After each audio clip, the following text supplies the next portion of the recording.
Constitution is basically a format for the U.S. government plan. One of the things mentioned was the separation of powers, which split our government into two parts or branches. It contains 7 articles that include checks and balances is another part which makes sure no branch can overpower another. So basically, each branch needs each other to do its job. Implied powers are the powers that are not listed about suggested in the Constitution. Also, federalism is the idea that divides powers between the national and state government. And that's our Constitution, or what makes America, America today. This picture shows the chief of the executive branch, otherwise known as the president. In order to be the president, you must be born in and lived in the U.S. for at least 14 years.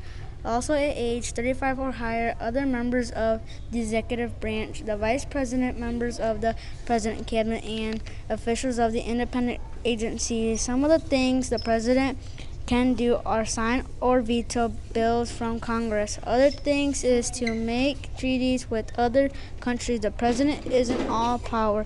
He can only conduct a war, not declare it. Also, he can control armed forces, but the money that goes into it, controlled by Congress, that's the executive branch. The Supreme Court is made up of 9 justices. There are no requirements to be a justice, except to this date, all have been trained in the law. Most justices serve a lifetime unless they resign, retire, or otherwise.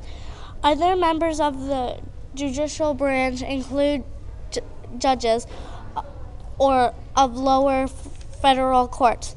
For these federal courts, their terms are the exact same. Some of their powers are to declare if the state law or president action conflicts with any Congress made laws, and the Constitution. Their limits power are that Congress can remove both Supreme and federal judges. Also, the courts have no power to enforce their decisions. That's the judicial branch.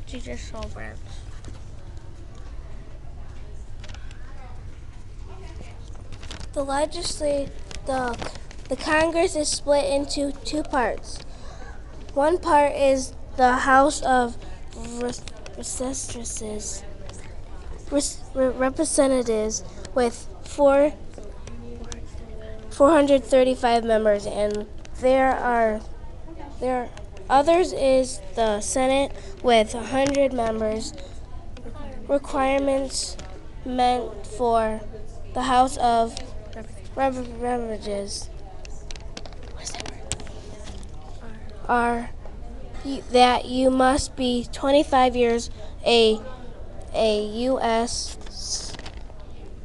citizen for the past 7 years and must live in the state you represent, also with a term of 2 years.